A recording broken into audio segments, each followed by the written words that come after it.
Randomized block. With the randomized block, we are looking at one factor that is of interest but may have several nuisance variables. The objective is to dilute the nuisance variables so that their effect on the overall experiment is minimal. You want to do a controlled study on the different levels of calcium on the growth of a plant. You have 4 different calcium sources: carbonate, oxide, nitrate, chloride, and you want to test 5 different levels: 0, 50, 100, 200, 400 parts per million in each. This means that one replicate would have 4 times 5, which equals 20 treatments. This means that each treatment would have a 0 value. It is often that an experiment would have a single 0. By having a 0 for each treatment, a better estimate of the 0 value would be obtained. Let's say you want to have 5 replications of this in a greenhouse. This will be done in pots. Each pot will have 3 seeds. Each group of plants will be harvested after 6 weeks. Greenhouses are notorious for having nuisance factors such as differences in temperature and light. To control the nuisance factors, you will set up 5 benches, each bench with 1 block. Each block will have 1 replication, which is 20 pots. Each bench will have the assigned pots in a random order, double blind, so that the nuisance factors will be minimized. It's kind of like running 5 different experiments. Each bench will have its own randomization. Re-randomize each bench every 2 weeks. The way that randomization is done in a double blind is as follows.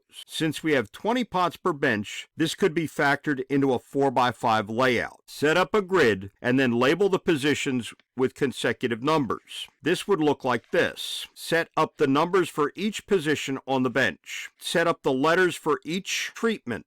Get 2 pieces of paper. On one sheet of paper, place the numbers from 1 to 20 and then divide the paper into smaller units, each one with 1 number. Similarly, on the other sheet, place the letters from A to T and then divide the paper into smaller units, each one with 1 letter. Place the letters in one jar and the numbers in a second jar. Mix each jar so that the small slips of papers are well distributed. Next, take 1 letter and 1 number. This would be the location of that letter at that number. For example, if the first letter was C and the number was 8, then put treatment C at spot 8. Do this until all of the pots in the first bench are assigned. Then repeat this for benches 2 through 5. After 2 weeks, repeat this procedure again for each of the benches. This sort of randomization will produce a completely randomized experiment, each run with the blocks of the total experiment. The effect of the nuisance variables will be mitigated. The randomized block is often used as the experimental design when there are large numbers of variables or concentrations.